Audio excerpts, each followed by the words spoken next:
আমার প্রিয় ছাত্রছাত্রী সবাইকে শুভেচ্ছা আর ভালোবাসা জানিয়ে শুরু করছি। আমি বিভূতিভূষণ বন্দ্যোপাধ্যায়ের পুঁইমাচা গল্পটি তোমাদের পড়ে শোনাবো আর যতটা পারি বুঝিয়ে দেওয়ার চেষ্টা করব। পুঁইমাচা বিভূতিভূষণ বন্দ্যোপাধ্যায়। সহায় হরি চাটুর্যে উঠানে পা দিয়া স্ত্রীকে বলিলেন, একটা বড় বাটি কি ঘটি যা হয় কিছু দাও, তারক্ষুড়ো গাছ কেটেছে, একটু ভালো রস আনি। তাহলে সহায় হরি চাটুর্যে নামক ব্যক্তিটি উঠোনে পা দিয়ে স্ত্রীকে বললেন, একটা বড় বাটি কি ঘটি দাও। কেন না, তারক্ষুড়ো গাছ কেটেছে মানে কোনো একটা খেজুর গাছ বা তাল গাছের কিছু অংশ কেটেছে যেখান থেকে রস পাওয়া যায়। তোমরা নিশ্চয়ই দেখেছো যে গাছ কেটে কীভাবে তাতে হাঁড়ি বা কলসি ঝুলিয়ে রস বার করা হয়, সেই রসকে খাওয়া হয়। এখানে সেই রকমভাবে গাছ কেটে রস বের করার কথা বলা হয়েছে। স্ত্রী অন্নপূর্ণা খড়ের রান্নাঘরে দাওয়ায় বসিয়া শীতকালের সকালবেলা নারিকেল তেলের বোতলে ঝাঁটার কাঠি পুড়িয়া 2 আঙুলের সাহায্যে ঝাঁটার কাঠির লগ্ন জমানো তেলটুকু সংগ্রহ করিয়া চুলে মাখাইতেছিলেন। স্বামীকে দেখিয়া তাড়াতাড়ি গায়ের কাপড় একটু টানিয়া দিলেন মাত্র, কিন্তু বাটি কি ঘটি বাহির করিয়া দিবার জন্য বিন্দুমাত্র আগ্রহ তো দেখাইলেন না, এমনকি বিশেষ কোনো কথাও বলিলেন না। তাহলে স্ত্রী অন্নপূর্ণা কী করছিলেন না, রান্নাঘরের দাওয়ায় বসে, মানে রান্নাঘরের মেঝেতে বসে শীতকালের সকালবেলা নারিকেল তেলের বোতলে ঝাঁটার কাঠি পুড়িয়া 2 আঙুলের সাহায্যে ঝাঁটার কাঠি লগ্ন জমানো তেলটুকু সংগ্রহ করিয়া চুলে মাখাইতেছিলেন। অর্থাৎ শীতকালে নারিকেল তেল জমে যায়, সেই জমা তেল ঝাঁটার কাঠি পুড়ে জমানোর তেল বার করছিলেন এবং চুলে মাখাচ্ছিলেন। স্বামীকে দেখে কিন্তু তিনি গায়ের কাপড় দিলেন বটে, কিন্তু ঘটি বা বাটি বাহির করার জন্য কোনো উদ্যোগ দেখালেন না বা আগ্রহ দেখালেন না। সহায় হরি অগ্রবর্তী হইয়া বলিলেন, কি হয়েছে, বসে রইলে যে, দাও না একটা ঘটি। আহ, খেন্তি টেন্তি সব কোথায় গেল এরা, তুমি তেল মেখে বুঝি ছোঁবে না। সহায় হরি অগ্রবর্তী হইয়া বলিলেন মানে সামনের দিকে, স্ত্রীর সামনের দিকে এগিয়ে এলেন। এগিয়ে এসে বললেন, কি হয়েছে, বসে রইলে যে, তোমার থেকে তো ঘটি চাইছি, দাও না একটা। আর খেন্তি টেন্তি এরা কোথায় গেল, তুমি কি তেল মেখেছো বলে ছোঁবে না। অন্নপূর্ণা তেলের বোতলটি সরাইয়া স্বামীর দিকে খানিকক্ষণ চাহিয়া রহিলেন, পরে অত্যন্ত শান্ত সুরে জিজ্ঞাসা করিলেন, তুমি মনে মনে কি ঠাউরেছ বলতে পারো। তাহলে অন্নপূর্ণা তেলের বোতল একদিকে সরিয়ে রেখে স্বামীকে জিজ্ঞাসা করলেন যে, তুমি কি ঠাউরেছ বলো তো। স্ত্রীর অতিরিক্ত রকমের শান্ত সুরে সহায় হরির মনে ভীতির সঞ্চার হইল। ইহা যে ঝড়ের অব্যবহিত পূর্বের আকাশের স্থির ভাব মাত্র, তাহা বুঝিয়া তিনি মরিয়া হইয়া ঝড়ের প্রতীক্ষায় রহিলেন। একটু আমতা করিয়া কহিলেন, কেন, কি আবার কি। তাহলে স্ত্রীর যে অতিরিক্ত শান্ত সুরে বলছিলেন, এতে সহায় হরি অত্যন্ত ভয় পেলেন। কেন, স্ত্রীকে শান্তভাবে দেখলে তিনি ভয় পেয়ে যান। কেননা ঝড়ের আগে ঠিক যেমন আকাশ বাতাস স্থির থাকে, ঠিক সেরকমভাবে স্ত্রীও শান্ত ছিলেন সেই ঝড়ের আগের অবস্থা। তাই জন্য তিনি আমতা করে বলেন, কি আবার কি। অন্নপূর্ণা পূর্বাপেক্ষাও শান্ত স্বরে বলিলেন, দেখো, রঙ্গ করো না বলছি, ন্যাকামি করতে হয় অন্য সময় করো। তুমি কিছু জানো না, কি খোঁজ রাখো না। অত বড় মেয়ে যার ঘরে, সে মাছ ধরে আর রস খেয়ে দিন কাটায়, কী করে তা বলতে পারো। গায়ে কি গুজব রটেছে জানো। তাহলে অন্নপূর্ণা আগের থেকেও শান্ত সুরে বললেন যে, আর রঙ্গ করো না, ন্যাকামি করো না। হ্যাঁ, তুমি কি কিছু জানো না, তুমি কি কিছু খোঁজ রাখো না। এত বড় মেয়ে যার ঘরে, সে কিনা মাছ ধরে আর রস খেয়ে দিন কাটাচ্ছে। গায়ে কি গুজব রটেছ জানো না। গুজব মানে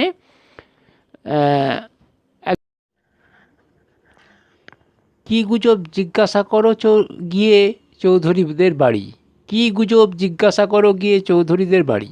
তাহলে স্ত্রীকে যখন জিজ্ঞাসা করলেন যে গুজবটা কি, তখন স্ত্রী বললেন, কি গুজব জিজ্ঞাসা করো গিয়ে চৌধুরীদের বাড়ি। কেবল বাগদি দুলে পাড়ায় ঘুরে ঘুরে জন্ম কাটালে ভদ্রলোকের গায়ে বাস করা যায় না। সমাজে থাকতে হলে সেই রকম মেনে চলতে হয়। তাহলে স্ত্রী বললেন, কেবল তুমি বাগদি দুলে এইসব জাতেদের সঙ্গে ছোট ছোট লোকেদের সঙ্গে ঘুরে বেড়াচ্ছ, তাহলে ভদ্রলোকেরা যে গাঁয়ে বাস করে তাদের সঙ্গে তুমি থাকবে কী করে? তাহলে ভদ্রলোকের গাঁয়ে বাস করা যাবে না। সমাজে থাকতে হলে সেরকম নিয়ম নীতি মেনে চলতে হবে। সয়ায় হরি বিস্মিত হইয়া কি বলিতে যাইতেছিলেন, অন্নপূর্ণা পূর্ববৎ সুরেই পুনর্বার বলিয়া উঠিলেন, এক ঘরে করবে গো, তোমাকে এক ঘরে করবে। কাল চৌধুরীদের মণ্ডপে, চণ্ডী মণ্ডপে সব কথা হয়েছে। আমাদের হাতের ছোঁয়া জল আর কেউ খাবে না।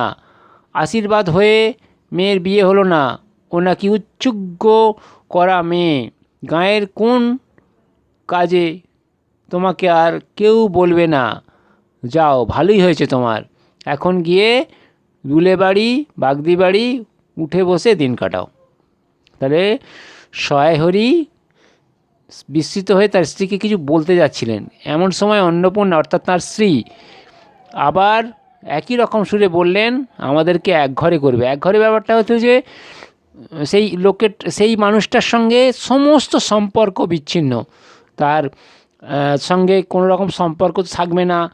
তার নাপিত, ধোপা, মুদিওয়ালা, চালওয়ালা সমস্ত লোকের সঙ্গে তার সম্পর্ক, সে অন্য লোকের কাছে কিছুই কিনতে পারবে না। এই যে ব্যবস্থা, এটাকে বলে এক ঘরে করে দেয়া। আর হচ্ছে গিয়ে যে পুকুর ডোবাতে, যে পুকুরে বা নদীতে স্নান করবে তাও বন্ধ। মানে এক ঘরে ব্যাপারটা ছিল খুব, সেই কালে খুব কঠিন ব্যবস্থা। সেই এক ঘরে করে দেওয়া হবে। কেন না, তার মেয়ের আশীর্বাদ হয়েছে কিন্তু বিয়ে হয়নি। বিয়ে না হওয়ার জন্য তার হাত থেকে কেউ কিছু খাবে না।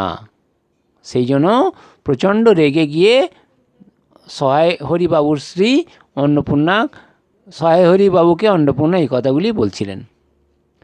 সহায় হরি তাচ্ছিলের ভাব প্রকাশ করিয়া বলিলেন, এই আমি বলি না জানি কি ব্যাপার, এক ঘরে সবাই এক ঘরে করেছেন, এবার বাকি আছেন কালীময় ঠাকুর। ওহ, তো সবাই তো এক ঘরে করেই দিয়েছেন, আর বাকি আছে কালীময় ঠাকুর, তা হবে।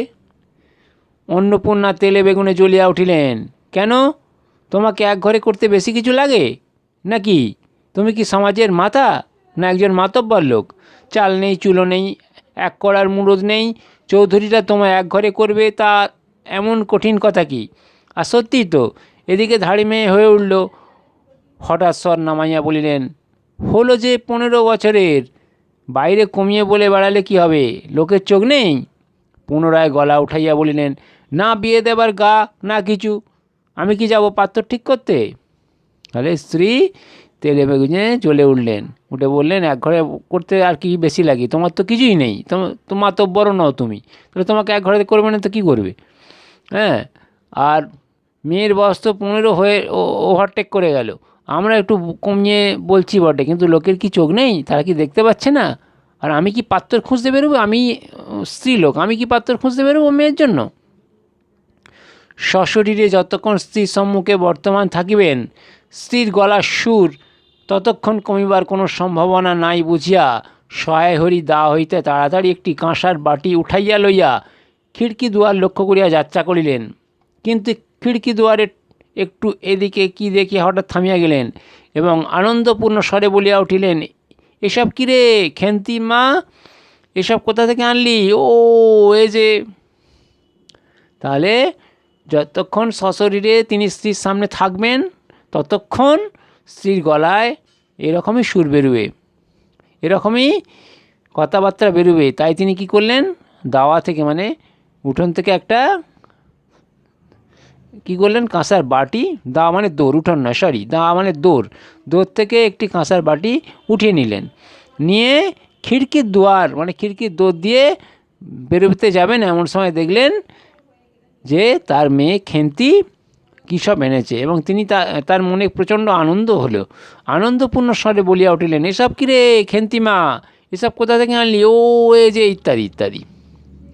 14-15 বছরের একটি মেয়ে আর দুটি ছোট ছোট মেয়ে পিছনে লইয়া বাড়ি ঢুকিল। তাহার হাতে এক বোঝা পুঁই শাক, ডাঁটাগুলি মোটা ও হলদে।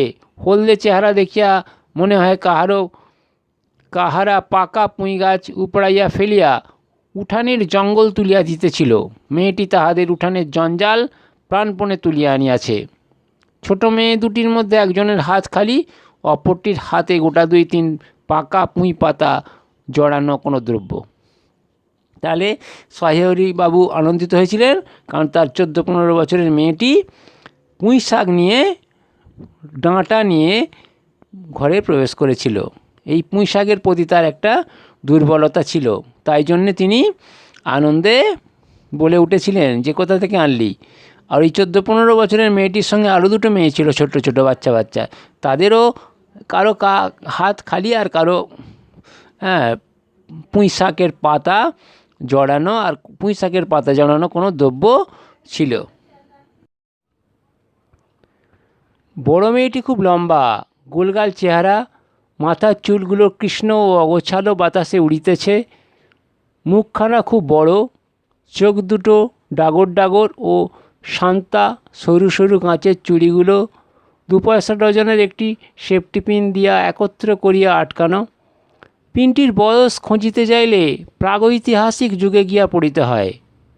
এই বড় মেয়েটির নামই বোধ হয় খেন্তি, কারণ সে তাড়াতাড়ি পিছন ফিরিয়া তাহার পশ্চাৎবর্তিনীর হাত হইতে পুঁই পাতা জড়ানো দ্রব্যটি লইয়া মেলিয়া ধরিয়া বলিল, চিংড়ি মাছ বাবা, গয়া বুড়ির কাছ থেকে রাস্তায় নিলাম, দিতে চায় না, বলে তোমার বাবার কাছে আর দিনকার ধরুন 2 পয়সা বাকি আছে। আমি বললাম, দাও গয়া পিসি, আমার বাবা কি তোমার 2 পয়সা নিয়ে পালিয়ে যাবে? আর এই পুঁই শাকগুলো ঘাটের ধারে রায় কাকা দিয়ে বললে, নিয়ে যা, কেমন মোটা মোটা। তাহলে বড় মেয়েটির চেহারার বর্ণনা দিয়েছেন লেখক, যে মেয়েটি খুব লম্বা, গোলগাল চেহারা, মাথার চুলগুলো কৃষ্ণ মানে কালো, অগোছালো বাতাসে উড়িতেছে মানে বাতাসে অগোছালোভাবে উঠছে। মুখখানা খুব বড়, চোখ দুটো ডাগর ডাগর, তার চুড়িগুলো কাঁচের চুড়িগুলো 2 পয়সা ডজনের সেফটি পিন দিয়ে আটা। লেখক বলছেন যে পিনটির বয়স কত তা প্রাগৈতিহাসিক যুগে খুঁজিতে হইবে। সেই বড় মেয়েটির নামই বোধ হয় খেন্তি। সে পুঁই পাতা জড়ানো দ্রব্যটি কি নিয়ে এসেছিল না চিংড়ি মাছ। কার কাছ থেকে ধার করেছিল না গয়া বুড়ির কাছ থেকে। বুড়ি তো দিতে চায় না, বলছে তোর বাবার বাকি আছে, তো জোর করে মেয়েটি নিয়ে এসেছে। নিয়ে আসার সময় বলছে যে বাবা কি পয়সা না দিয়ে চলে যাবে? আর রায় কাকা বলে এক ভদ্রলোক তাকে মোটা মোটা পুঁই শাকগুলো দিয়েছে।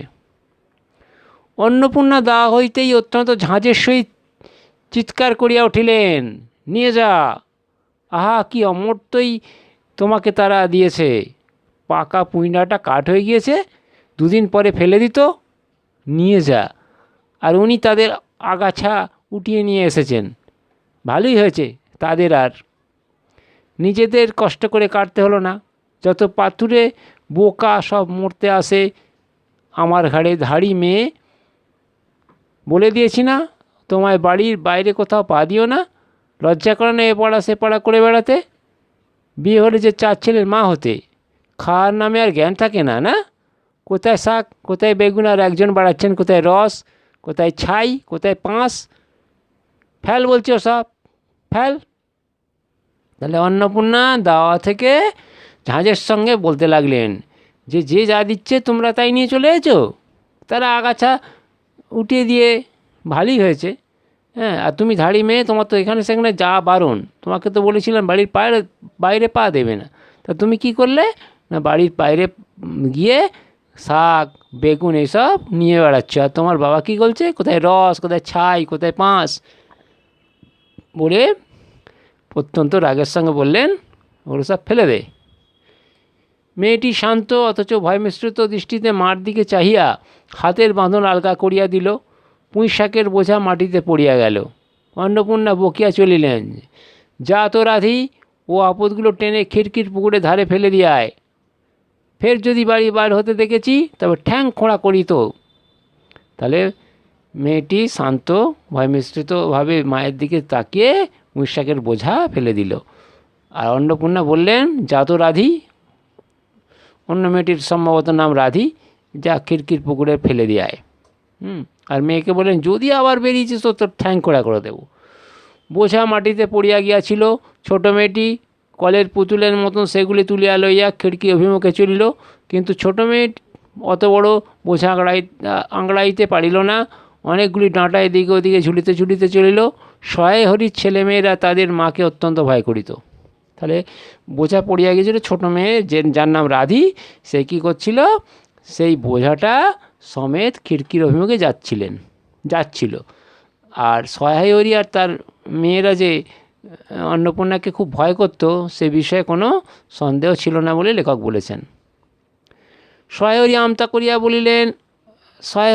করিয়া বলিতে গেলেন, তা এনেছে ছেলে মানুষ খাবে বলে, আর তুমি আবার বরং। তাহলে সহায় হরি আমতা করছিলেন, স্ত্রীকে ভয় পেতেন, তাই জন্য আমতা করছিলেন, মানে বাঁধো ঠেকছিল।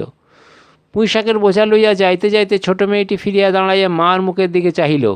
অন্নপূর্ণা তাহার দিকে চাহিয়া বলিলেন, না না, নিয়ে যা, খেতে হবে না। মেয়ে মানুষের আবার অত নোলা কিসের? এক পাড়া থেকে আর এক পাড়ায় নিয়ে আসবে দুটো পাকা পুঁইশাক ভিক্ষে করে? যা তুই যা, দূর করে বনে দিয়ে আয়। তাহলে পুঁইশাকের উপরে আর মেয়েদের উপরে প্রচণ্ড রাগে বললেন, মেয়ে মানুষের অত নোলা কিসের, যা ফেলে দিয়ে আয়। সহায় হরি বড় মেয়ের মুখের দিকে চাহিয়া দেখিলেন, তাহার চোখ দুটো জলে ভরিয়া আসিয়াছে। তাঁর মনে বড় কষ্ট হইল, কিন্তু মেয়ের যতই স্বাদের জিনিস হোক, পুঁইশাকের পক্ষাবলম্বন করিয়া দুপুর বেলা স্ত্রীকে চটাইতে তিনি আদৌ সাহসী হইলেন না। নিঃশব্দে খিড়কি দৌড় দিয়া বাইর হইয়া গেলেন।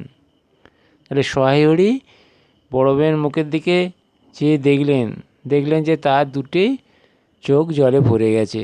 তার মনে কষ্ট হলো, কিন্তু তিনি পুঁইশাকের পক্ষ নিয়ে মেয়ের পক্ষে দাঁড়াতে সাহস পেলেন না, কারণ স্ত্রীকে চটালে বিপদ উপস্থিত হবে। তাই তিনি কি করলেন, নিঃশব্দে খিড়কির দৌড় দিয়ে বাইর হইয়া গেলেন, মানে খিড়কির দৌড় দিয়ে বাইরে চলে গেলেন। বসিয়া রাঁধিতে বড় মেয়ের মুখের কাতর দৃষ্টি স্মরণে পড়িবার সঙ্গে সঙ্গে অন্নপূর্ণার মনে পড়িল, গত অরন্ধনের পূর্বদিন বাড়িতে পুঁইশাক রান্নার সময় খেন্তি আবদার করিয়া বলিয়াছিল, মা, অর্ধেকগুলো কিন্তু একা আমার, অর্ধেক সব মিলে তোমাদের। রাতে বসে বড় মেয়ের মুখের দিকে চেয়ে অন্নপূর্ণার কিন্তু কিছু কথা মনে পড়ে গেল। কি কথা না, গত অরন্ধনের দিনে, অর্থাৎ রান্না পুজোর দিনে মেয়ের পুঁইশাকের রান্নার সময় বলেছিল যে, মা, অর্ধেকগুলো তোমার আর অর্ধেকগুলো তোমাদের, অর্ধেকগুলো একা আমার।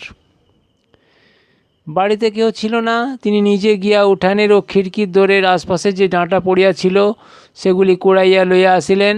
বাকিগুলা কুড়ানো যায় না, ডোবার ধারে ছাই গাদায় ফেলিয়া দিয়াছে। কুচো চিংড়ি দিয়া এইরূপে চুপি চুপি পুঁইশাকের তরকারি রাঁধিলেন। তাহলে তিনি কি করলেন, চুপি চুপি ডাঁটা শাকগুলো এনে, পুঁইশাকগুলো এনে কি করলেন, কুচো চিংড়ি দিয়ে চুপি চুপি রান্না করলেন, কেননা তখন বাড়িতে কেউ ছিল না। দুপুরবেলা খেন্তি পাতে পুঁইশাকের চচ্চড়ি দেখে বিস্ময় ও আনন্দপূর্ণ ডাগর চোখে মায়ের দিকে ভয়ে ভয়ে চাহিল। দুই একবার এদিক ওদিকে ঘুরিয়া আসিতেই অন্নপূর্ণা দেখলেন উক্ত পুঁইশাকের এক টুকরো তাহার পাতে পড়িয়া নাই। পুঁইশাকের উপর তাহার এই মেয়েটির কিরূপ লোভ তাহা তিনি জানিতেন।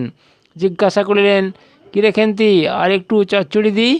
খেন্তি তৎক্ষণাৎ ঘাড় নাড়িয়া এই আনন্দজনক প্রস্তাব সমর্থন করিয়া কি ভাবিয়া অন্নপূর্ণার চোখে জল আসিল।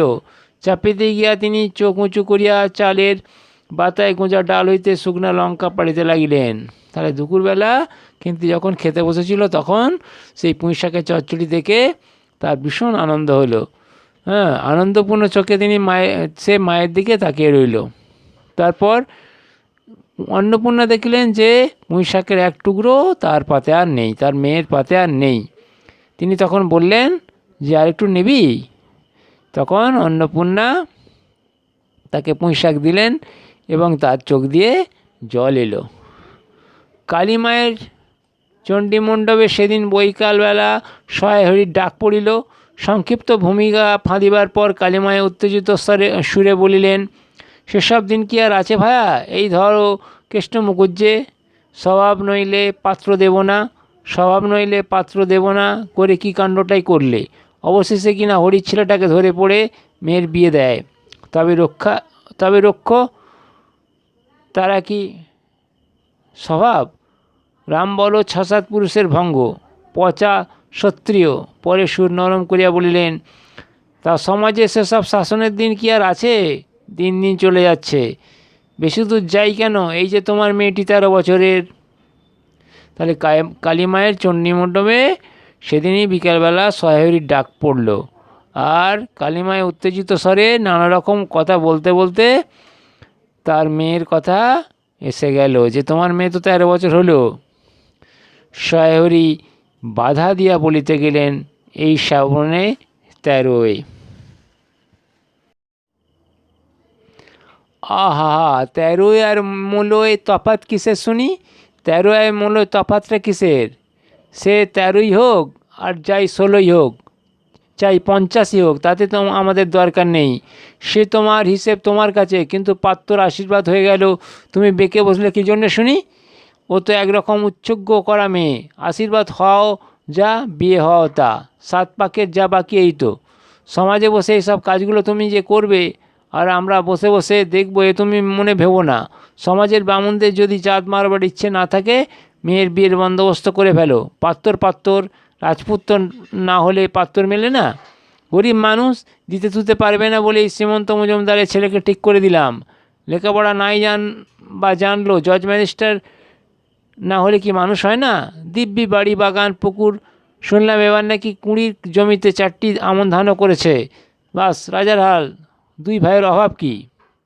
তাহলে আহা, 13ই হোক আর মূলো যাই তফাৎ হোক না কেন, বয়স যাই হোক না কেন, 13ই হোক আর 16ই হোক, চাই 50ই হোক, তাতে তোমার দরকার কি? হ্যাঁ, তুমি যখন আশীর্বাদ করে ফেলেছো, তাহলে মেয়ে তো উচ্চজ্ঞ হয়ে গেছে। তুমি এখন বেঁকে বসলে কী জন্য শুনি? আর যে ছেলেটাকে আমি বেছে দিই সে তো খুব ভালো ছেলে, রাজপুত্র না হলে কি পাত্র নয়? শুনি নাকি তার দিব্যি বাগান, বাড়ি, পুকুর সবই তো আছে, রাজার হাল। তাহলে তুমি বিয়ে দিলে না কেন? ইতিহাসটা হইতেছে এই যে, মণিগায়ের উক্ত মজুমদার মহাশয়ের পুত্রটি কালীময় ঠিক করিয়া দেন।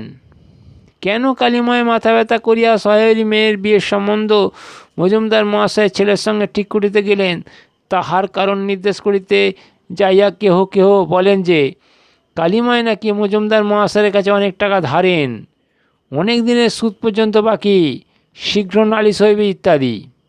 এ গুজব যে শুধু অবান্তর তাহাই নহে, ইহার কোনো ভিত্তি আছে বলিয়াও মনে হয় না।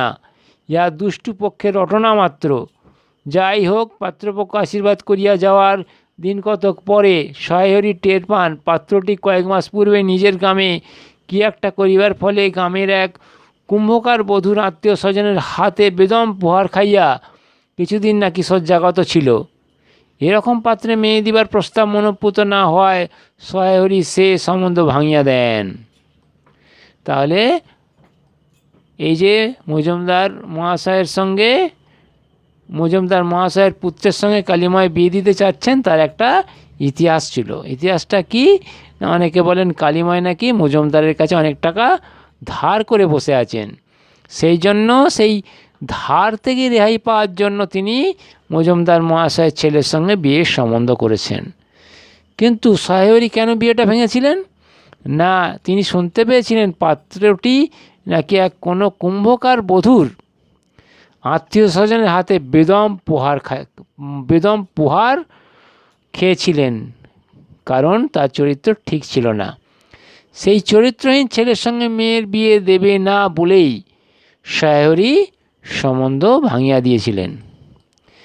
2 পরের কথা, সকালে উঠিয়া সহায়রী উঠানে বাতাবি লেবু গাছের ফাঁক দিয়া যেটুকু নিতান্ত কচি রাঙা রৌদ্র আসিয়াছিল, তাহাই আতপে বসিয়া আপন মনে তামাক টানিতেছেন। বড় মেয়ে খেন্তি আসিয়া চুপি চুপি বলিল, বাবা যাবে না? মা ঘাটে গেল। ঠিক 2 দিন পরে সহায়রী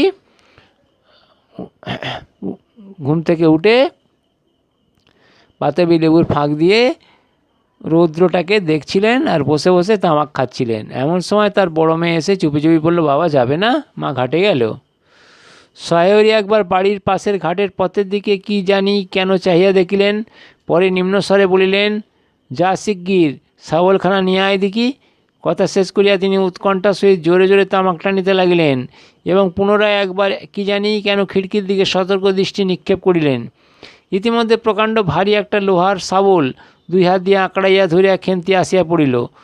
তৎপরে পিতা পুত্রীতে সন্তর্পণের সম্মুখের দরজা দিয়া বাহির হইয়া গেল। ইহাদের ভাব দেখিয়া মনে হইতেছিল ইহারা কাহারও ঘরে সিঁধ দিবার উদ্দেশ্যে চলিয়াছে। তাহলে সহায়রী একবার ঘাটের দিকে চাইছিলেন আর একবার নিজের দিকে তাকিয়ে তিনি বললেন, ঠিক আছে যা শাওলখানা নিয়ে আয়। সঙ্গে সঙ্গে সেই মেয়েটি অর্থাৎ তার বড় মেয়ে শাবলটা নিয়ে এসে হাজির করল। তখন পিতা আর পুত্রী মিলে সামনের দরজা দিয়ে বেরিয়ে গেলেন। তাদের দেখে মনে হচ্ছিল তারা যেন কাদের ঘরে সিঁধ দিবে। এই কথাটা লেখক উল্লেখ করেছেন, সিঁধ দিবে মানে কারো ঘর সিঁধ কেটে কিছু চুরি টুরি করবে আর কি। অন্নপূর্ণা স্নান করিয়া সবে কাপড় ছাড়িয়া উনুন ধরাইবার জোগাড় করিতেছেন। মুকুজ্জে বাড়ির ছোট খুকি দুর্গা আসিয়া বলিল, খুড়িমা, মা বলে দিলে খুড়িমাকে গিয়ে বল, মা ছোমে না, তুমি আমাদের নবান্নটা মেখে আর ইতুর ঘটগুলো বার করে দিয়ে আসবে। তাহলে অন্নপূর্ণাকে মুকুজ্জে বাড়ির ছোট খুকি এসে বললেন যে, ছোট খুকির নাম কি না দুর্গা। দুর্গা এসে বললে যে, খুড়িমা, মা বলে দিয়েছে যে মা তো ছোবে না, তাই নবান্নটা মেখে আর ইতুর ঘটগুলো বার করে দিয়ে আসবে। মুকুজ্জে বাড়ি ও পাড়ায় যাইবার পথের বাঁ ধারে এক জায়গায় শ্যাওড়া, বনো ভাঁট, রাংচিতা, বন চালতা গাছের ঘন বন শীতের সকালে এক প্রকার লতা পাতার ঘন গন্ধ বন হইতে বাইর হইতেছিল। একটা লেজ ঝোলা হলদে পাখি আমড়া গাছের এ ডাল হইতে ও ডালে যাইতেছে। মুকুজ্জে বাড়ি কোথায় না মুকুজ্জে বাড়ি ও পাড়ায় যাইবার পথের মানে যাওয়ার পথের সৌন্দর্যের বর্ণনা লেখক দিয়েছেন। সেগুলো কি না শ্যাওড়া, বনো ভাঁট, রাংচিতা, বনো চালতা গাছের ঘন বন শীতের সকালে এক আশ্চর্য সৌন্দর্য তৈরি করেছে, আশ্চর্য গন্ধ সেই বন থেকে আসছে। আর একটা লেজ ঝোলা হলদে পাখি আমড়া গাছের ডালে বসে এ ডাল থেকে ও ডালে যাচ্ছে। দুর্গা আঙুল দিয়া দেখাইয়া বলিল, খুড়িমা, খুড়িমা, ওই যে কেমন পাখিটা। পাখি দেখিতে গিয়া অন্নপূর্ণা কিন্তু আর একটা জিনিস লক্ষ্য করলেন। ঘন বনটার মধ্যে কোথায় এতক্ষণ খুব খুব করিয়া আওয়াজ হইতেছিল, কে যেন কি খুঁড়িতেছে। দুর্গার কথার পরই হঠাৎ সেটা বন্ধ হইয়া গেল। অন্নপূর্ণা সেখানে খানিকক্ষণ থমকিয়া দাঁড়াইলেন, পরে চলিতে আরম্ভ করিলেন। তাহার খানিক দূর যাইতে বনের মধ্যে পুনরায় খুব খুব শব্দ আরম্ভ হইল। তাহলে দুর্গার সঙ্গে খুড়িমা অর্থাৎ অন্নপূর্ণা যাচ্ছিলেন। যাওয়ার পথে ছোট্ট মেয়েটি বলল যে, খুড়িমা দেখো ওই গাছটার মধ্যে কি একটা পাখি, ওই পাখিটা কেমন। এই সময় বনটার ভেতর থেকে খুব খুব আওয়াজ হচ্ছিল, কিন্তু দুর্গার কথার পরেই আওয়াজটা থেমে গেল। তখন তারা আবার এগিয়ে চলল, কিন্তু খানিক দূর যাওয়ার পর আবার খুব খুব শব্দ আরম্ভ হয়ে গেল। কাজ করিয়া ফিরিতে অন্নপূর্ণার কিছু বিলম্ব হইল। বাড়ি ফিরিয়া দেখিলেন খেন্তি উঠানের রৌদ্রে বসিয়া তেলের বাটি সম্মুখে লইয়া খোঁপা খুলিতেছে। তিনি তীক্ষ্ণ দৃষ্টিতে মেয়ের দিকে চাহিয়া দেখিয়া বলিলেন, এখনও নাইতে যাস নে, কোথায় ছিলি এতক্ষণ। তাহলে অন্নপূর্ণা কাজ সেরে আসতে বেশ কিছুটা দেরি করলেন। তিনি ফিরে দেখলেন তার মেয়ে খেন্তি উঠোনে বসে তেলের বাটি নিয়ে খোলা খোঁপা নিয়ে বসে আছে। তখন তিনি বললেন যে, তুই এখনও চান করিস নি। খেন্তি তাড়াতাড়ি উত্তর দিল, এই যে মা, এক্ষুনি যাবো আর আসবো। তাহলে খেন্তি সঙ্গে সঙ্গে বলল, এক্ষুনি যাবো আর আসবো। খেন্তি স্নান করিতে যাইবার একটুখানি পরেই সহায়হরি সহৎসায় 15-16 সের ভারী একটা মেটে আলু ঘাড়ে করিয়া কোথা হইতে আসিয়া উপস্থিত হইলেন এবং সম্মুখে স্ত্রীকে দেখিয়া কৈফিয়তের দৃষ্টিতে সেই দিকে চাহিয়াই বলিয়া উঠিলেন, ওই ও পাড়ার ময়সা চৌকিদার রোজই বলে, কর্তা ঠাকুর, তোমার বাপ থাকতে তো মাসে মাসে এদিকে তোমাদের পায়ে ধুলে পড়তো, তা আজকাল তো তোমরা আর আসো না। এই বেড়ার গায়ে মেটে আলু করে রেখেছি, তার দাদা ঠাকুর বরং। তাহলে খেন্তি যখন চান করতে গেল, তারপরই সহায়রী 15-16 সের মেটে আলু ঘাড়ে করে ফিরলেন, আর স্ত্রীকে সামনে দেখেই কৈফিয়ত দিলেন যে ও পাড়ার ময়সা চৌকিদার রোজই তাকে বলে বেড়ার গায়ে আলু আছে নিয়ে যেতে। অন্নপূর্ণা স্থির দৃষ্টিতে স্বামীর দিকে চাহিয়া বলিলেন, বুড়োজ পোতার মনের মধ্যে বসে খানিক আগে কী করছিলে শুনি? তাহলে অন্নপূর্ণা স্থির দৃষ্টিতে স্বামীর দিকে তাকিয়ে বললেন, বুড়োজ পোতার মনের মধ্যে কি করছিলে? সহায় হরি অবাক হইয়া বলিলেন, আমি? না, আমি কখনো না, এই তো আমি। সহায় হরির ভাব দেখিয়া মনে হইতেছিল তিনি এইমাত্র আকাশ হইতে পড়িয়াছেন। তাহলে সহায় হরি অবাক হয়ে গেলেন, অবাক হয়ে গিয়ে ভাবতে লাগলেন তার স্ত্রী কি করে জানলো যে তিনি আলু খুলে নিয়ে আসছিলেন। অন্নপূর্ণা পূর্বের মতনই স্থির দৃষ্টিতে স্বামীর দিকে চাহিয়া বলিলেন, চুরি তো করবেই, 3 কাল গিয়ে 1 কাল থেকে 1 কাল আছে। মিথ্যা কথাগুলো আর এখন বলো না, আমি সব জানি। মনে ভেবেছিলে আপদ ঘাটে গিয়েছে আর কি। দুর্গার মা ডেকে পাঠিয়েছিল পাড়ায় যাচ্ছি, শুনলাম বৃহস্পতার মনের মধ্যে কী সব খুব শব্দ। তখনই আমি বুঝতে পেরেছি, সাড়া পেয়ে শব্দ বন্ধ হয়ে গেল। যেই আবার খানিক দূর গেলাম আবার দেখি শব্দ। তোমার তো ইহকালও নেই পরকালও নেই, চুরি করতে ডাকাতি করতে যাই করতে ইচ্ছে হয় করো, কিন্তু মেয়েটাকে আবার এর মধ্যে নিয়ে গিয়ে ওর মাথা খাওয়া কিসের জন্য? তাহলে অন্নপূর্ণা আগের মতোই স্বামীর দিকে স্থির দৃষ্টি দিয়ে বললেন যে চুরি তো করবেই, 3 কাল গিয়ে 1 কাল আছে। মিথ্যা কথাগুলো আর কেন বলছো বলো না, আমি সব বুঝতে পেরেছি।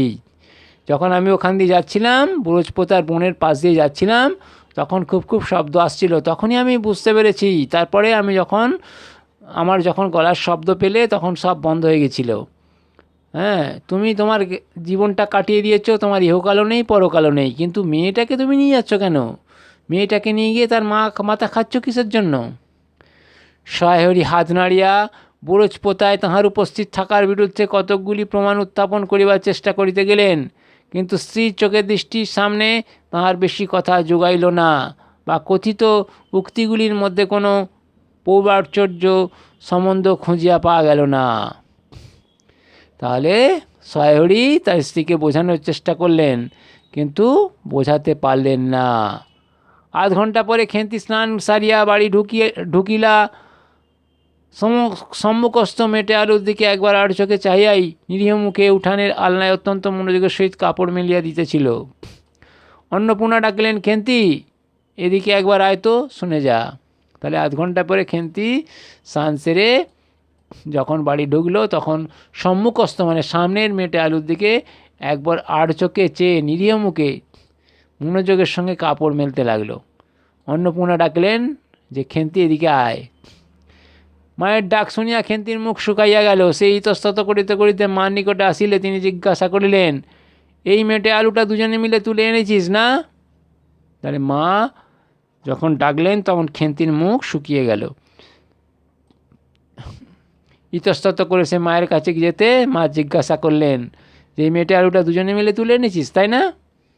খেন্তি মার মুখের দিকে একটুখানি চাহিয়া থাকিয়া একবার ভূপতিত মেটে আলুটার দিকে চাহিল, পরে পুনরায় মার মুখের দিকে চাহিল এবং সঙ্গে সঙ্গে ক্ষিপ্ত দৃষ্টিতে একবার বাড়ির সম্মুখস্থ বাঁশঝাড়ের মাথার দিকেও চাহিয়া লইল। তার কপালে বিন্দু বিন্দু ঘাম দেখা দিল, কিন্তু মুখ দিয়া কথা বাহির হইল না। খেন্তি মায়ের মুখের দিকে চাইলেন, আর একবার মাটিতে পড়ে থাকা মেটে আলুগুলোর দিকে চাইল, চেয়ে বাঁশঝাড়ের দিকে তাকিয়ে নিরুত্তরে রইল, মানে কোনো কথা বলল না। অন্নপূর্ণা কড়া সুরে বলিলেন, কথা বলছিস না যে বড়, এই মেটে আলু তুই এনেছিস কি না? খেন্তি বিপন্ন চোখে মার মুখের দিকেই চাহিয়াছিল, উত্তর দিল হ্যাঁ। তাহলে অন্নপূর্ণা কড়া সুরে বলিলেন যে, এই মেটে আলু তুই এনেছিস? তখন উত্তরে অত্যন্ত বিপদে পড়ে গিয়ে খেন্তি বলল হ্যাঁ। অন্নপূর্ণা তেলে বেগুনে জ্বলিয়া উঠিয়া বলিলেন, পাজি, আজ তোমার পিঠে আমি আস্ত কাঠের চালা ভাঙবো, তবে ছাড়বো। বৃহস্পতার বনে গিয়েছে আর মেটে আলু চুরি করতে? সমস্ত মেয়ে বিয়ের যোগ্য হয়ে গেছে কোন কালে, সে এক গলা বিজন বন, যার মধ্যে দিন দুপুরে বাঘ লুকিয়ে থাকে, তার মধ্যে থেকে পরের আলু নিয়ে এলো তুলে। যদি গোসাইরা চৌকিদার ডেকে তোমায় ধরিয়ে দেয়, তোমার কোন শ্বশুর এসে তোমায় বাঁচাতো? আমার জোটে খাবো না জোটে না খাবো, তা বলে পরের জিনিসে হাত? এই মেয়ে নিয়ে আমি কি করব মা? তাহলে অন্নপূর্ণা প্রচণ্ড রেগে গেলেন। রেগে গিয়ে বললেন যে পরের জমি থেকে যে তুমি চুরি করতে গেছো, চুরি করা স্বভাব হয়ে গেছে তোমার, তাহলে তুমি কি করবে? এই সময় যদি চৌকিদার এসে তোমাদেরকে ধরে নিয়ে যেত তাহলে? তাহলে ওরকম গভীর বনে দুপুরবেলা কেউ আলু খুলতে যায়? 2-3 দিন পরে একদিন বৈকালে ধুলামাটি মাখা হাতে খেন্তি মাকে আসিয়া বলিল, মা মা দেখবে এসো। তাহলে এই ঘটনার 2-3 দিন পরে একদিন বিকালে ধুলামাটি মাখা হাতে খেন্তি তার মাকে এসে বলল, মা দেখবে এসো। অন্নপূর্ণা গিয়ে দেখলেন ভাঙা পাঁচিলের ধারে যে ছোট খোলা জমিতে কতগুলো পাথরকুচি ও কণ্টিকারির জঙ্গল হইয়াছিল।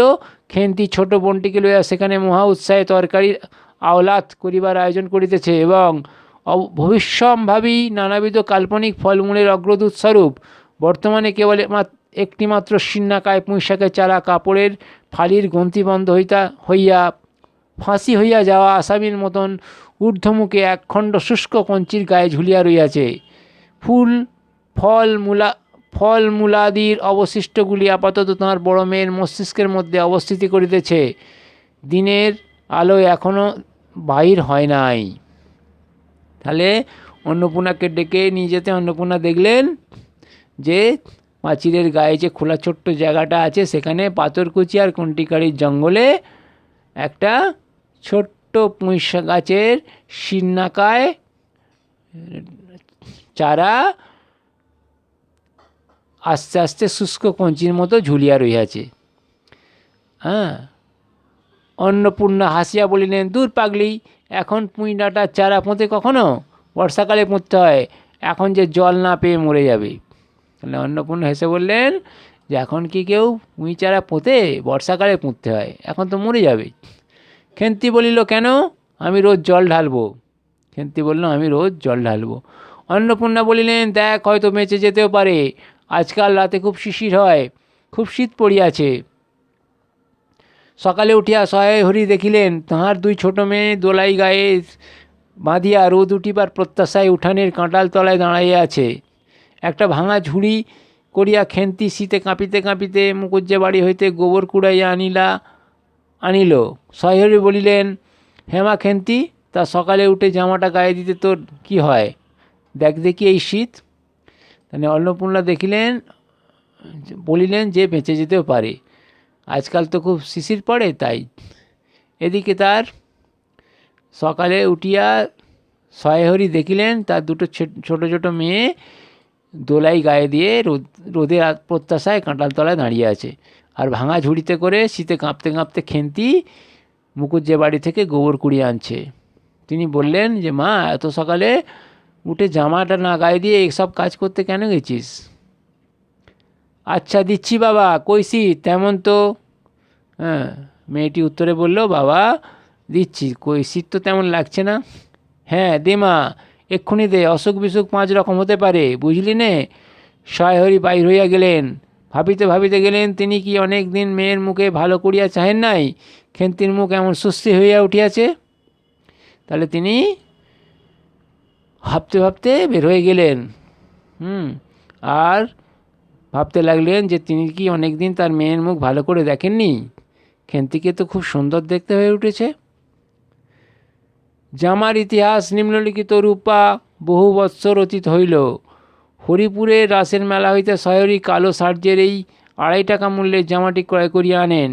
ছিঁড়িয়া যাইবার পর তাহাতে কতবার রিপু ইত্যাদি হইয়াছিল। সম্প্রতি গত বৎসর হইতে খেন্তির স্বাস্থ্যোন্নতি হওয়ার দরুন জামাটি তাহার গায়ে হয় না। সংসারে সব খোঁজ সহায়হরি রাখিতেন না। জামার বর্তমান অবস্থা অন্নপূর্ণারও জানা ছিল না। খেন্তি নিজস্ব ভাঙা টিনের তোরঙ্গের মধ্যে উহা থাকিত। তাহলে খেন্তি যে জামা গায়ে দেয়নি, লেখক বলছেন অনেক দিন আগে হরিপুরের রাসের মেলা থেকে সহায়হরি একটি জামা কিনে দিয়েছিলেন, কিন্তু তারপরে কতবার ছিঁড়ে গেছে, কতবার রিপু হয়েছে তার ঠিক নেই। এবং মেয়েটির যে স্বাস্থ্যের উন্নতি হয়েছে সে খবরও কেউ রাখেনি। ফলে কি হয়েছে, তার স্বাস্থ্যের উন্নতির ফলে জামার অবস্থারও খারাপ হয়েছে। জামার বর্তমান অবস্থা সম্পর্কে অন্নপূর্ণারও কিছু জানা ছিল না, ফলে তিনিও কিছু খবর জানতেন না। পৌষ সংক্রান্তি সন্ধ্যাবেলা অন্নপূর্ণা একটি কাঁচিতে চালের গুঁড়া, ময়দা ও গুড় দিয়া চটকাইতেছিলেন। একটা ছোট বাটিতে 1 বাটি তেল। খেন্তি কুড়ুনির নিচে একটা কলার পাতা পাড়িয়া 1 থালা নারিকেল কুড়িতেছে। অন্নপূর্ণা প্রথমে খেন্তির সাহায্য লইতে স্বীকৃত হন নাই, কারণ সে যেখানে সেখানে বসে, বনে বাজারে ঘুরিয়া ফেরে, তাহার কাপড় চোপড় স্বাস্থ্যসম্মত সূচি নহে। অবশেষে খেন্তি নিতান্ত ধরিয়া পড়ায় হাত পা ধোয়াইয়া ও শুষ্ক কাপড় পরাইয়া তাহাকে বর্তমান পদে নিযুক্ত করিয়াছেন। তাহলে পৌষ সংক্রান্তির দিন সন্ধ্যাবেলা অন্নপূর্ণা চালের গুঁড়া, ময়দা, গুড় দিয়া চটকাইতেছিলেন, আর তার সঙ্গে সাহায্যকারী ছিল খেন্তি। খেন্তিকে প্রথমে অন্নপূর্ণা সাহায্যকারী হিসাবে নিতে চাননি, কারণ সে বনে বাজারে ঘুরে বেড়ায়, তার কাপড় চোপড় স্বাস্থ্যসম্মত মানে পুজোর উপযোগী নয়, সূচি নয়। কিন্তু খেন্তি জোর জবস্তি করায় তাকে হাত পা ধুইয়ে পরিষ্কার কাপড় পরিয়ে তাকে সাহায্যকারী হিসেবে নিযুক্ত করেছেন। ময়দার গোলা মাখা শেষ হইলে অন্নপূর্ণা উনুনে খোলা চাপাইতে যাইতেছেন। ছোট মেয়ে রাধি হঠাৎ ডান হাতখানা পাতিয়া বলিল, মা ওই একটু। তাহলে ময়দার গোলা মেখে অন্নপূর্ণা রান্না করতে যাচ্ছিলেন, এমন সময় ছোট মেয়ে রাধি বলল, মা ওই। অন্নপূর্ণা বড় গামলাটা হইতে একটুখানি গোলা তুলিয়া লইয়া হাতের আঙুল 5টি দ্বারা একটি বিশেষ মুদ্রা রচনা করিয়া সেটুকু রাধির প্রসারিত হাতের উপর দিলেন। মেজো মেয়ে পুঁটি অমনি ডান হাতখানা কাপড়ে তাড়াতাড়ি মুছিয়া লইয়া মার সামনে পাতিয়া বলিল, মা আমায় একটু। তাহলে অন্নপূর্ণা গামলায় গোলা অংশটুকু ছোট মেয়ের হাতে একটু দিলেন, আর মেজো মেয়েও চাইতে লাগলো। খেন্তি সূচি বস্তে নারিকেল কুড়িতে কুড়িতে লুব্ধ নেত্রে মধ্যে মধ্যে এদিকে চাইতেছিল। এই সময় খাইতে চায় মা পাছে বকে, সেই ভয়ে চুপ করিয়া রহিল। তাহলে খেন্তিরও ওই গোলা খাবার খেতে ইচ্ছে করছিল, কিন্তু সে ভয়ে বলেনি। অন্নপূর্ণা বলিলেন, দেখি নিয়ে আয় খেন্তি ওই নারকেল মালাটা, ওতে তোর জন্য একটু রাখি। খেন্তি ক্ষিপ্ত হস্তে নারিকেলের উপর মালাখানা যাহাতে ফুটা নাই সেখানে সরাইয়া দিল। অন্নপূর্ণা তাহাতে একটু বেশি করিয়া গোলা ঢালিয়া দিলেন। তাহলে অন্নপূর্ণাও বুঝতে পেরেছিলেন যে তার বড় মেয়েও খেতে চায়, সেই জন্য তিনি নারকেলের মালা চাইলেন এবং চেয়ে তাতে রেখে দিলেন। মেজো মেয়ে পুঁটি বলিল, জ্যাঠাইমারা অনেকখানি দুধ নিয়েছে, রাঙা দিদি ক্ষীর তৈরি করছিল, ওদের অনেক রকম হবে। হ্যাঁ, মেজো মেয়ে পুঁটি বলল, জ্যাঠাইমারা অনেক দুধ নিয়েছে, রাঙা দিদি ক্ষীর তৈরি করছিল, ওদের অনেক কিছু হবে। খেন্তি মুখ তুলিয়া বলিল, এবেলা আবার হবে নাকি? ওরা তো ওবেলা ব্রাহ্মণ নেমন্তন্ন করেছিল, সুরেশ কাকাকে আরও পাড়ার তিনুর বাবাকে। ওবেলা তো পায়েস, ঝোলপুলি, মুক্তক্তি এইসব হয়েছে। তাহলে খেন্তি বলল যে এবেলা হবে, ওবেলা তো অনেক কিছু করেছিল, সুরেশ কাকা আর ও পাড়ার তিনুর বাবাকেও নেমন্তন্ন করেছিল। পুঁটি জিজ্ঞাসা করিল, হেমা ক্ষীর নইলে নাকি পাটিসাপটা হয় না? খেদি বলছিল, ক্ষীরের পুর না হলে কি আর পাটিসাপটা হয়? আমি বললাম, কেন? আমার মা তো শুধু নারকেলের ছাই দিয়েই করে, সে তো কেমন ভালো লাগে। হ্যাঁ, পুঁটি জিজ্ঞাসা করেছিল যে ক্ষীর নইলে কি পাটিসাপটা হয় না? খেদি বলেছিল ক্ষীরের পুর না হলে নাকি পাটিসাপটা হয় না। তাহলে পুঁটি বলেছিল যে আমার মা তো শুধু নারকেল ছাই দিয়েই করে। অন্নপূর্ণা বেগুনের মোটায় একটুখানি তেল লইয়া খোলায় মাখাইতে মাখাইতে প্রশ্নের সদুত্তর খুঁজিতে লাগিলেন। খেন্তি বলিল, খেদির ওই সব কথা, ঘেঁদির মা তো ভারী পিঠে করে কি না? ক্ষীরের পুর দিয়ে ঘিয়ে ভাজলেই কি আর পিঠে হলো? সেদিন জামাই এলে ওদের বাড়ি দেখতে গেলাম কি না, তাই খুড়িমা 2খানা পাটিসাপটা খেতে দিলে। উমা কেমন একটা ধরা ধরা গন্ধ, আর পিঠেতে কখনো কোনো গন্ধ পাওয়া যায়? পাটিসাপটা ক্ষীর দিলেই ছাই খেতে হয়। তাহলে খেন্তি বলল, খেদিরও সব কথা, ঘেঁদির মা তো ভারী পিঠে করে কি না? ক্ষীরের পুর দিয়ে ঘিয়ে ভাজলে কি আর পিঠে হলো? সে কিনা জামাই এলে দেখতে গিয়েছিল, তার খুড়িমা তাকে 2খানা পাটিসাপটা খেতে দিয়েছিল, কিন্তু কেমন ধরা ধরা গন্ধ। শুধুমাত্র ক্ষীর দিলেই কি আর ভালো খেতে হয়? বেপরোয়াভাবে উপরোক্ত উক্তি শেষ করিয়া খেন্তি মা চোখের দিকে চাহিয়া জিজ্ঞাসা করিল, মা, নারকেলের কোড়া একটু নেব? তাহলে বেপরোয়াভাবে উপরোক্ত উক্তি মানে উপরের কথাগুলো শেষ করে খেন্তি মার দিকে চাইল, চেয়ে বলল, মা, নারকেলের কোড়া একটু নেব? অন্নপূর্ণা বলিলেন, নে, কিন্তু এখানে বসে খাসনে, মুখ থেকে পড়বে কি না, কী হবে, যা ওই দিকে যা। তাহলে অন্নপূর্ণা বললেন যে খা, কিন্তু এখানে নয়, পাশে সরে যা, কারণ ওইতে পড়ে গেলে হবে না। খেন্তি নারকেলের মালা এক থাবা তুলিয়া লইয়া একটু দূরে গিয়া খাইতে লাগিল। মুখ যদি মনের দর্পণ স্বরূপ হয়, তবে খেন্তির মুখ দেখিয়া সন্দেহের কোনো কারণ থাকিতে পারিত না যে সে অত্যন্ত মানসিক তৃপ্তি অনুভব করিতেছে। খেন্তি কী করলো, নারকেলের মালায় এক থাবা নারকেল তুলে নিয়ে গিয়ে একটু দূরে গিয়ে খেতে লাগলো। আর মুখটা যদি মনের দর্পণ স্বরূপ হয়, মানে মনের আয়না যদি হয়, তাহলে খেন্তির মুখ দেখে বোঝা যাচ্ছে যে সে অত্যন্ত মানসিক তৃপ্তি নিয়ে খাচ্ছে। ঘণ্টাখানেক পরে অন্নপূর্ণা বললেন, ওরে, তোরা সব এক এক টুকরো পাতা পেতে বসতো দেখি, গরম গরম দিই। খেন্তি, জল দেওয়া ভাত আছে ওবেলার, বার করে নিয়ে আয়। তাহলে ঘণ্টাখানেক পরে অন্নপূর্ণা বললেন, ওরে, তোরা সব এক এক টুকরো পাতা নিয়ে বস। আর খেন্তিকে বললেন, যা ওবেলার ভাত আছে নিয়ে আয়। খেন্তির নিকট অন্নপূর্ণার এর প্রস্তাব যে মনোপ্রুত হইল না, তাহা তার মুখ দেখিয়া বোঝা গেল। পুঁটি বলিল, মা, বড়দি পিঠেই খাক, ভালোবাসে, ভাত বরং থাকুক, আমরা কাল সকালে খাবো। খেন্তির মনের অবস্থা দেখে তার বোনেরা বলল, না, যে ও তো পিঠে খেতে ভালোবাসে, ভাতগুলো বরঞ্চ রেখে দাও, আমরা কালকে সকালে খাবো। খান কয়েক খারবার পরেই মেজো মেয়ে পুঁটি খাইতে চাইল না, সে নাকি অধিক মিষ্টি খাইতে পারে না। সকলের খাওয়া শেষ হইয়া গেলেও খেন্তি তখনও খাইতেছে। সে মুখ বুঝিয়া শান্তভাবে খায়, বড় একটা কথা কহে না। অন্নপূর্ণা দেখিলেন সে কম করিয়াও 18-19 খানা খাইয়াছে। জিজ্ঞাসা করলেন, খেন্তি, আর নিবি? খেন্তি খাইতে খাইতে শান্তভাবে সম্মতি সুযোগ ঘাড় নাড়িল। অন্নপূর্ণা তাহাকে আরও খান কয়েক দিলেন। খেন্তির মুখ চোখ ঈষৎ উজ্জ্বল দেখাইল। হাসি ভরা চোখে মার দিকে চাহিয়া বলিল, বেশ খেতে হয়েছে মা, ওই যে তুমি কেমন ফেনিয়ে নাও, ওতেই কিন্তু সে পুনরায় খাইতে লাগিল। তাহলে খান কয়েক খাওয়ার পরেই মেজো মেয়ে পুঁটি আর খেতে চাইল না, সে নাকি বেশি মিষ্টি খেতে পারে না। কিন্তু খেন্তি খেয়েই যাচ্ছিল। সে খাওয়ার সময় বড় একটা কথা বলে না, শান্তভাবে থাকে। সে 18-19 খানা খেয়েছে, তারপরও তার মা যখন তাকে বলল, খেন্তি, আর নিবি, তখন তার ঘাড় নাড়া আর সুন্দর শান্ত ভাব দেখে অন্নপূর্ণা তাকে আর খান কয়েক দিলেন। আর খেন্তির মুখ চোখও ঈষৎ উজ্জ্বল হয়ে উঠল। তার হাসি ভরা চোখ তার মায়ের দিকে চেয়ে বলা কথা যে খুব সুন্দর হয়েছে, এটা তাকে আরও মানসিক শান্তিতে ভরিয়ে তুলল। অন্নপূর্ণা হাতা খুন্তি চুলি তুলিতে তুলিতে সস্নেহে তাঁর এই শান্ত নিরীহ একটু অধিক মাত্রায় ভোজনপটু মেয়েটির দিকে চাহিয়া রহিলেন। মনে মনে ভাবিলেন, খেন্তি আমার যার ঘরে যাবে তাদের অনেক সুখ দেবে, এমন ভালো মানুষ। কাজকর্মে বকো, মারো, গাল দাও, শব্দটি মুখে নেই, উঁচু কথা কখনো কেউ শোনেনি। অন্নপূর্ণা খুশি হলেন, হয়ে সমস্ত কিছু তুলতে তুলতে ভাবতে লাগলেন যে এই ভোজনপটু মেয়েটি যার বাড়িতেই যাক না কেন তাদেরকে সুখে ভরিয়ে তুলবে। মারো, বকো, গাল দাও, এর মুখে তর্ক নেই, মুখে কথা নেই, শব্দটি এ করে না। বৈশাখ মাসের প্রথমে শহরের এক দূর সম্পর্কীয় আত্মীয়ের ঘটকালিতে খেন্তির বিবাহ হইয়া গেল।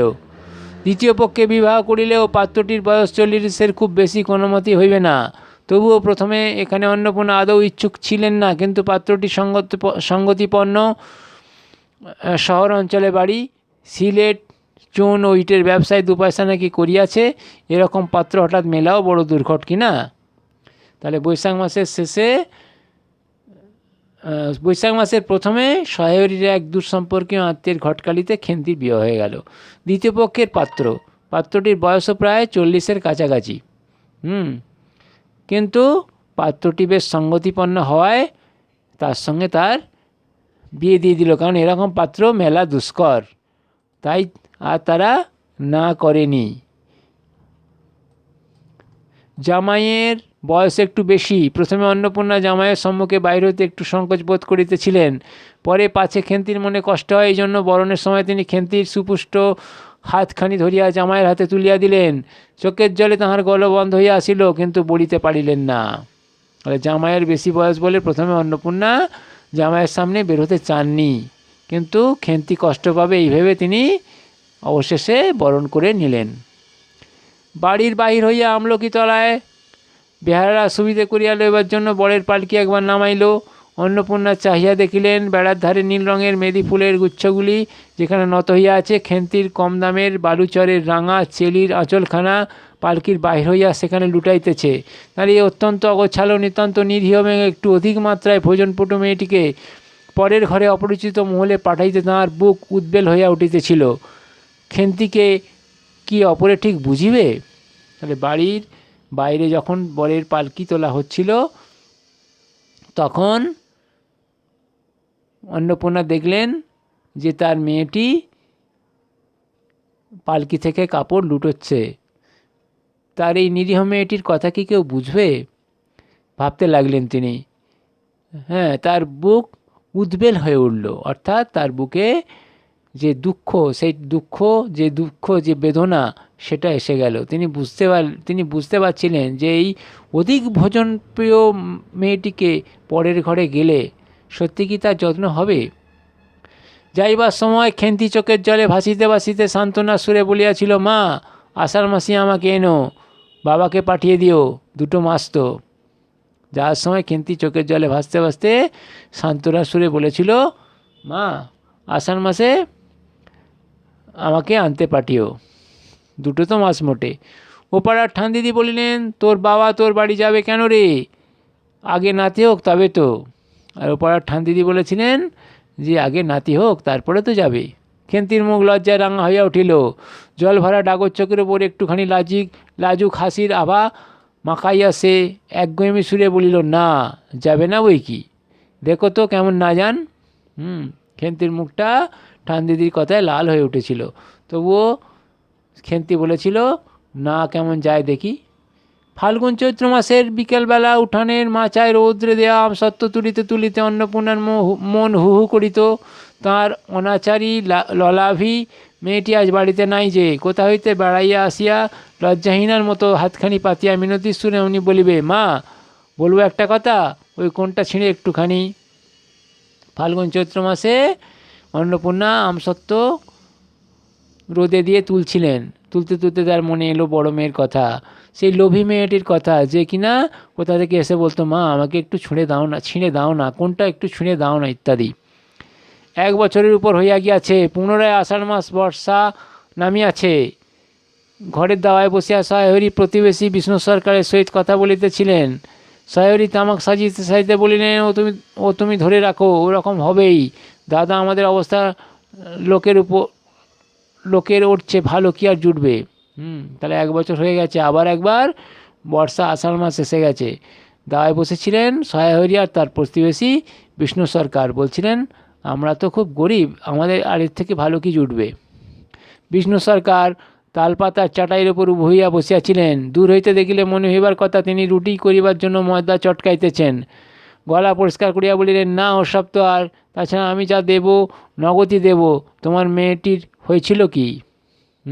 তাহলে বিষ্ণু সরকার তালপাতার চাটাইয়ে এমনভাবে বসেছিলেন, লেখক বলছেন দূর থেকে দেখে ভাবা যাবে যে কে বোধহয় ময়দা চটকাচ্ছে রুটি তৈরি করার জন্য। তাই হোক, তিনি গলা পরিষ্কার করিয়া বললেন যে, যা দেব নগদই দেব, তোমার মেয়েটির হয়েছিল কি? সহায়হরি হুকাটায় 5-6টি টান দিয়া কাশিতে কাশিতে বলিলেন, বসন্ত হয়েছিল শুনলাম। ব্যাপার কি দাঁড়ালে বুঝলে? মেয়ে তো কিছু পাঠাতে চায় না, 250 আন্দাজ টাকা বাকি ছিল, বলে ও টাকা আগে দাও, তবে মেয়ে নিয়ে যাও। সহায়হরি বলল যে তার নাকি বসন্ত হয়েছিল, 250 টাকা বাকি ছিল, তাই জন্য মেয়েটাকে আনতে পারিনি। 250 টাকা দিলে তবে মেয়েটাকে আনা যাবে, তা নইলে মেয়ে আনা যাবে না। 250 টাকা বাকি রাখার জন্য মেয়েটিকে আনতে পারিনি।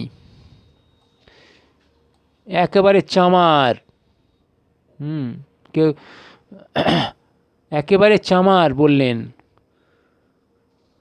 যে বিষ্ণু সরকার বসেছিলেন তিনি বললেন একেবারে চামার। তারপর বললাম টাকাটা ভায়া কমে কমে দিচ্ছি, পুজোর তত্ত্ব কম করেও 30 টাকার কম হবে না। ভেবে দেখলাম কি না, মেয়ের নানা নিন্দে উঠলে, ছোটো লোকের মেয়ের মতো চলে, হাওয়াতে ঘরের মতো খায়, আরও কত কী। পৌষ মাসে দেখতে গেলাম, মেয়েটাকে ফেলে থাকতে পারতাম না, বুঝলে। তাহলে ক্রমে ক্রমে টাকাটা দিচ্ছি, পুজোর তত্ত্ব তো কম করে 30 টাকার কম হবে না। তাও মেয়ের নামে নানা রকম নিন্দে উঠতে লাগলো, ছোটো লোকের মেয়ের মতো চলে, হাওয়াতে ঘরের মতো খায়, ইত্যাদি ইত্যাদি, আরও কত কী। তা পৌষ মাসে দেখতে গিয়েছিলাম, থাকতে পারছিলাম না। সাহেবরি হঠাৎ কথা বন্ধ করিয়া জোরে মিনিট কতক ধরিয়া হুঁকা টান দিতে লাগলেন। কিছুক্ষণ দুজনের কোনো কথা শোনা গেল না। সাহেবরি আর বিষ্ণুবাবুর কথা কিছুক্ষণের জন্য শোনা গেল না। অল্পক্ষণ পরে বিষ্ণু সরকার বলিলেন, তারপর? আমার স্ত্রী অত্যন্ত কান্নাকাটি করতে পৌষ মাসে দেখতে গেলাম, মেয়েটা যে অবস্থা করেছে। শাশুড়িটা শুনিয়ে শুনিয়ে বলতে লাগলো, না জেনে শুনে ছোটো লোকের সঙ্গে কুটুমিতে করলেই এরকম হয়। যেমনি মেয়ে তেমনি বাপ। পৌষ মাসের দিনে মেয়ে দেখতে এলেন শুধু হাতে। পরে বিষ্ণু সরকারের দিকে চাহিয়া বলিলেন, বলি আমরা ছোটো লোক কি বড় লোক, তোমার তো সরকার খুঁড়ো জানতে বাকি নেই। বলি পরমেশ্বর চাটুর্যের নামে নীলকুচির আমলে এই অঞ্চলে বাঘে গরুতে এক ঘাটে জল খেয়েছে। আজ না হয় আমি প্রাচীন। আভিজাত্যের গৌরবে সহায়রী শুদ্ধস্বরে হা হা করিয়া খানিকটা শুষ্ক হাস্য করিলেন। তাহলে স্ত্রী কান্নাকাটিতে তিনি তার মেয়েকে দেখতে গিয়েছিলেন পৌষ মাসে। তার শাশুড়িটা তাকে যাচ্ছে তাই করে শুনিয়ে দিলেন যে মেয়েকে দেখতে এসছে শুধু হাতে পৌষ মাসে। হ্যাঁ, মেয়েরা একবারে ছোটো লোক বংশের মেয়ে। তা সহায়রী বললেন যে আমরা ছোটো লোক কি বড় লোক তা নয়, আমাদের আভিজাত্য একসময় অনেক ছিল।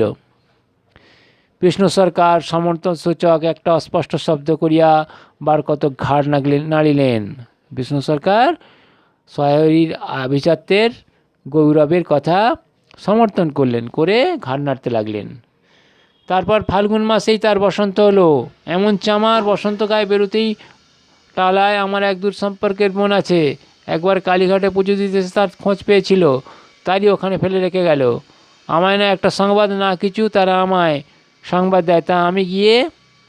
তো যাই হোক, ফাল্গুন মাসে কি হলো, মেয়েটার বসন্ত হলো। তখন তারা কি করলে, টালা এক দূর সম্পর্কে বোনের কাছে ফেলে দিয়ে এলো। সহায়রীকে কোনো খবরও দিল না। তা খবর পেয়ে সহায়রী দেখতে গিয়েছিল। দেখতে পাওনি? না, এমনই চামার, গহনাগুলো অসুখ অবস্থাতেই গা থেকে খুলে নিয়ে তবে টালায় পাঠিয়ে দিয়েছে। যা, তো চল যা যাক, বেলা গেল। চার কি ঠিক করলে? পিঁপড়ের টোপে মুড়ির চার তো সুবিধে হবে না। যাই হোক, যা হবার তাই হয়ে গেছে, চলো। পিঁপড়ের টোপে দিয়ে কি মাছ ধরা যাবে? পিঁপড়ের টোপে কি মুড়ির চার সুবিধে হবে? ইত্যাদি বলতে বলতে দুজনে কথা বলতে লাগলেন। তারপর কয়েক মাস কাটিয়া গিয়াছে, আজ আবার পৌষ পার্বণের দিন। এবার পৌষ মাসের শেষাশেষি এত শীত পড়িয়াছে যে এরূপ শীত তাহারা কখনো জ্ঞানে দেখে নাই। তারপরে আবার অনেক দিন কেটে গেছে, আবার সেই পৌষ পার্বণ এসে গেছে। এবারে নাকি প্রচণ্ড শীত, এমন শীত আগে দেখা যায় নাই। সন্ধ্যার সময় রান্নাঘরের মধ্যে বসিয়া অন্নপূর্ণা সরু চাকলি পিঠের জন্য চালের গুঁড়ার গোলা তৈরি করিতেছেন। পুঁটি ও রাধি উনুনের পাশে বসিয়া আগুন পোয়াইতেছে। সন্ধ্যার সময় কি করছিলেন অন্নপূর্ণা? সরি চাকলির জন্য গুঁড়ো তৈরি করছিলেন এবং সেই মানে পিঠে তৈরির ব্যবস্থা করছিলেন। রাধি আর তার মেয়ে পাশে বসেছিল। রাধি বলিতেছে, আর একটু জল দিতে হবে মা, অত ঘন করে ফেললে কেন? পুঁটি বলিল, আচ্ছা মা, ওতে একটু নুন দিলে হয় না? উমা, দেখো মা, রাধির দোলাই কোথায় ঝুলছে, এক্ষুনি ধরে উঠবে। অন্নপূর্ণা বলিয়া উঠিলেন, সরে এসে বসো মা, আগুনের ঘাড়ে গিয়ে না বসলে কি আগুন পোহানো হয় না? এই দিকে আয়। তাহলে রাধি, পুঁটি এবং তার মা অন্নপূর্ণা কথা বলছিলেন যে আর একটু জল দিলে হয়, বেশি নরম হয়ে যাবে। কেউ বলছে একটু নুন দিলে হয়। এমন সময় পুঁটি বলল, দেখেছো মা, রাধির দোলাই কেমন ঝুলছে, এক্ষুনি আগুন ধরে যাবে। অন্নপূর্ণা তখন বললেন, সরে এসো মা। গোলা তৈরি হইয়া গেলে খোলা আগুনে চড়াইয়া অন্নপূর্ণা গোলা ঢালিয়া মুছি দিয়া চাপিয়া ধরিলেন। দেখিতে দেখিতে মিটে আঁচে পিঠে টোপরের মতো ফুলিয়া উঠিল। পুঁটি বলিল, মা দাও, প্রথমে পিঠেখানা কানাচে সাঁড়া ষষ্ঠীকে ফেলে দিয়ে আসি। অন্নপূর্ণা বলিলেন, একা যাস নে, রাধিকে নিয়ে যা। তাহলে পিঠে তৈরি আরম্ভ হয়ে গেছিলো। প্রথম পিঠেটা নাকি সাঁড়া ষষ্ঠীকে দিতে হয়, তাই জন্য পুটি বলল যে আমাকে দাও। অন্নপূর্ণা বললেন, একা যাস নে, রাধিকে নিয়ে যা। খুব জ্যোৎস্না উঠিয়াছিল। বাড়ির পেছনে সাঁড়া গাছের ঝোপের মাথায় তেলাকুচা লতার থলো ষোলো সাদা ফুলের মধ্যে জ্যোৎস্না আটকায় রহিয়াছে। হ্যাঁ, পিছনে, বাড়ির পিছনে যে সাঁড়া গাছটা আছে সেখানে তার সৌন্দর্য জ্যোৎস্নায় সুন্দর হয়েছে। পুঁটি ও রাধি খিড়কি দোর খুলিতেই একটা শিয়াল শুকনো পাতায় খসখস করিতে করিতে ঘন ঝোপের মধ্যে ছুটিয়া পলাইল। পুঁটি পিঠেখানা জোর করিয়া হুঁড়ায় ঝোপের মধ্যে ফেলিয়া দিল। তারপর চারিধারে নির্জন বাঁশবনের নিস্তব্ধতায় ভয় পাইয়া ছেলে মানুষ পিছু হটিয়া আসিয়া খিড়কি দরজার মধ্যে ঢুকিয়া পড়িয়া তাড়াতাড়ি দ্বার বন্ধ করিয়া দিল।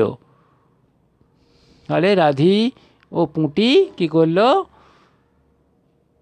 পিঠে ফেলার জন্য পিছনের দিকে গেল।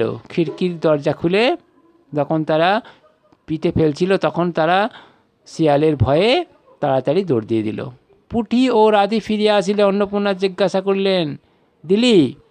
পুঁটি বললেন, হ্যাঁ মা, তুমি আর বছর যেখান থেকে নেবুর চারা তুলেছিলে সেখানে ফেলে দিলাম। তাহলে বললো, হ্যাঁ ফেলে দিয়েছি, তুমি যেখান থেকে লেবুর চারা তুলেছিলে সেখানে ফেলেছি। তারপর সে রাতে অনেকক্ষণ কাটিয়া গেল। পিঠে গড়া প্রায় শেষ হইয়া আসিয়াছে। রাত তো তখন খুব বেশি। জ্যোৎস্না আলোয় বাড়ির পিছনের বনে অনেকক্ষণ ধরে একটা কাঠঠোকরা পাখি ঠকঠক শব্দ করিতেছিল। তার স্বরটাও যেন ক্রমে দ্বন্দ্বালো হইয়া পড়িতেছে। দুই বোনের খাইবার জন্য কলার পাতা চিরিতে চিরিতে পুঁটি অন্যমনস্কভাবে হঠাৎ বলিয়া উঠিল, দিদি বড় ভালোবাসত। তারপরে পিঠে গড়া যখন শেষ হলো তখন রাত অনেক হয়ে গেছিল। হ্যাঁ, তখন তারা পিঠে খাওয়ার জন্য পাতা ঠিক করছিল। এমন সময় পুঁটি অন্যমনস্কভাবে বলল যে দিদি পিঠে খেতে বড়ই ভালোবাসত। তিনজনে খানিকক্ষণ নির্বাক হইয়া বসিয়া রহিল। তারপর তাহাদের তিনজনেরই দৃষ্টি কেমন করিয়া আপনা আপনি উঠানের এক কোণে আবদ্ধ হইয়া পড়িল। সেখানে বাড়ির সেই লোভী মেয়েটির ললাভের স্মৃতি পাতায় পাতায় শিরায় শিরায় জড়াইয়া তার কত স্বাদের নিজের হাতে পোঁতা পুঁই গাছটি মাছা জুড়িয়া বাড়িয়া উঠিয়াছে। বর্ষার জল ও কার্তিক মাসের শিশির লইয়া কচি কচি সবুজ ডবাগুলি মাচাতে সব ধরে নাই, মাচা হইতে বাহির হইয়া দুলিতেছে। সুস্পষ্ট নধর, প্রবর্ধমান জীবনের লাবণ্যে ভরপুর। তারপরে তিনজনে খানিকক্ষণ নির্বাক হয়ে বসে রইল। তিনজনের দৃষ্টি কোথায়?